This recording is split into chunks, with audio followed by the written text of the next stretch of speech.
Rachel, how many people are at this rally? Leanna, there were a lot of people at this protest, and officials that I spoke to estimated anywhere between 4,000 and 5,000 people at the rally. The Southern Utah Wilderness Alliance organized a rally on Saturday to protest downsizing the Bears Ears and Grand Staircase national monuments. And with President Trump's visit to Utah today, protesters were in full force this weekend. Carl Moore joined other Native Americans in singing and dancing. Many Native Americans support the Bears Ears monument and don't want to see it downsized. So when it comes to the Bears Ears, we stand behind that because Native Americans wanted it. It's the first national monument that's ever been wanted by Native Americans. And his message to President Trump is clear. He's definitely out of place in what he's doing.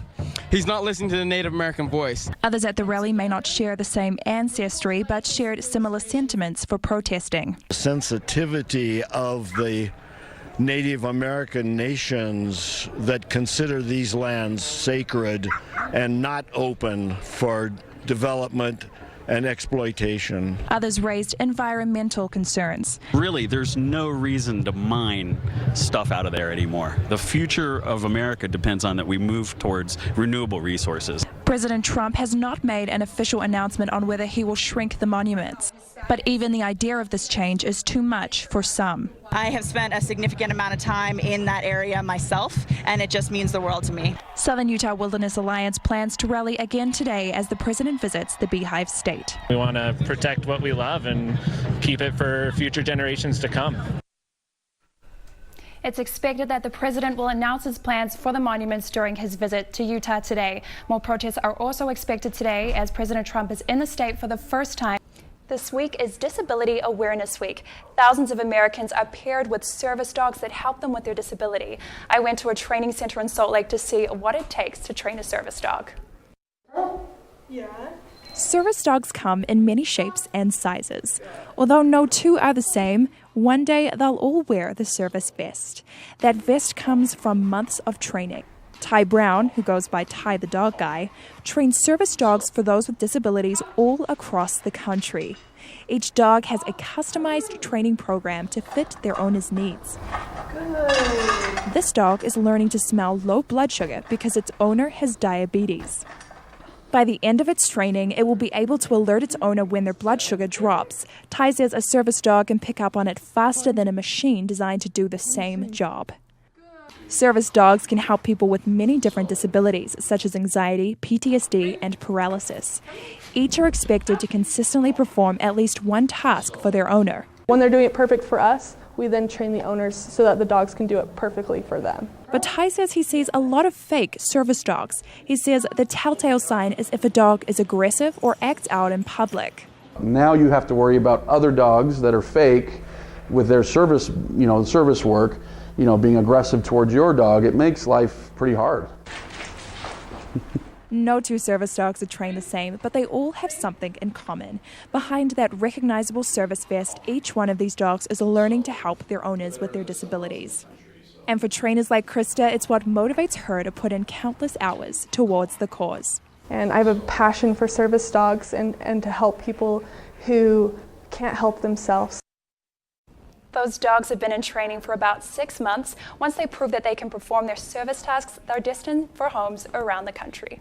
Well, Provo police say they found a man unconscious on one of the park benches here behind me at Exchange Park, and they say that the victim has serious injuries from a knife to the head. Early Sunday morning, Provo police got a call from a witness of the stabbing. Police say Michael Hansen was assaulted while asleep on a park bench. The victim is now in the hospital, and police say he has serious injuries. He is still hospitalized at Utah Valley Hospital with a very serious set of lacerations and stabbing injuries to his head and face. Police do not have a suspect at this point in their investigation and are still piecing together evidence from the crime scene.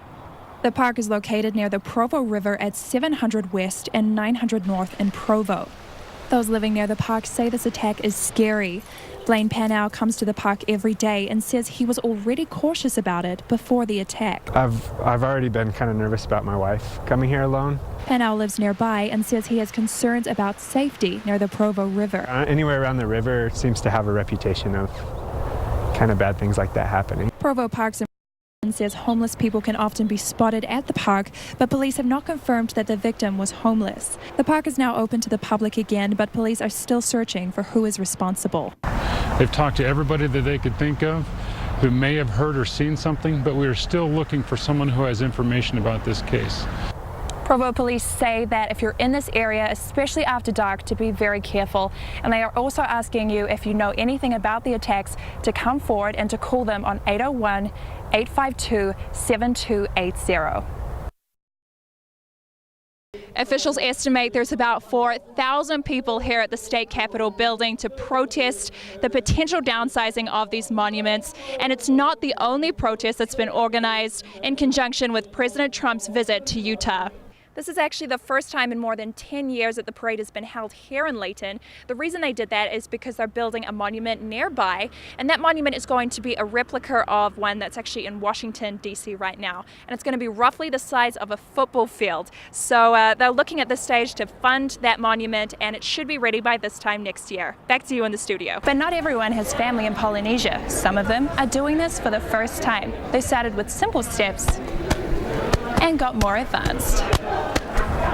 Hi everyone, this is Rachel here from 11 News. I'm here at the state capitol building today where we've got a huge rally going on, and this is a rally that's been set up by the Southern Utah Wilderness Alliance, and so they are protesting downsizing the Bears Ears National Monument as well as the Grand Staircase Escalante Monument. So there are a ton of people, so I'm going to give you a look around. Hopefully you were able to see that. I will be posting some more throughout the day as we get updates on this rally and what's happening here, as well as we'll show you on our show on Monday again. So make sure that you watch us. That's 11 News at noon on Monday. And I'm Rachael Griffen. A major economic development in Provo is underway. 2 Republican senators resign and speak out against President Trump.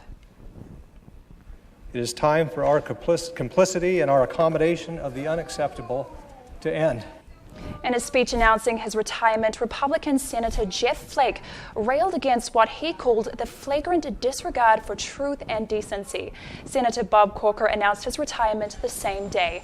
Corker expressed concern for the United States' reputation under President Trump. The White House welcomed the senator's decisions to retire. One Utah senator is backing Senators Flake and Corker for opposing President Trump. A recent tweet from Utah Democratic Senator Jim DeBacchus expressed his support.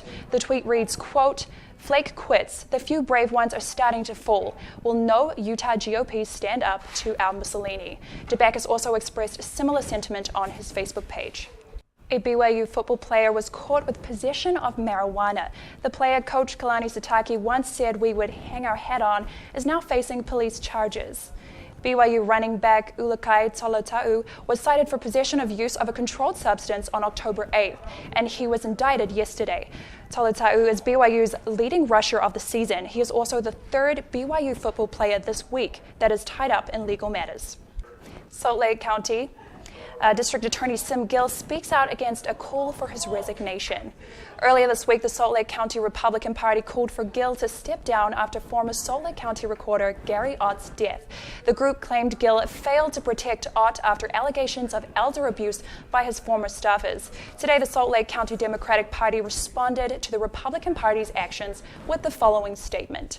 Shame on Salt Lake County Republicans for trying to politicize the death of a great man and dedicated servant to Utah's community.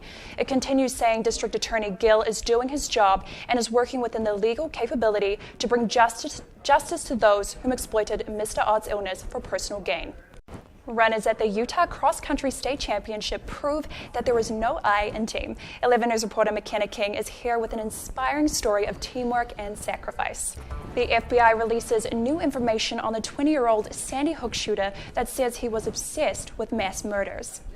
The documents say Adam Lanza was preoccupied with mass murders and killing sprees. A friend of Lanza described him as extremely intelligent but very depressed. She says he did a lot of research on mass killings before the incident. Lanza killed 20 first-grade students and 6 teachers at Sandy Hook Elementary in 2012. An inspirational woman who fights everything life throws at her. Sabrina Riley will tell you the story of a mother who refuses to let cancer knock her down.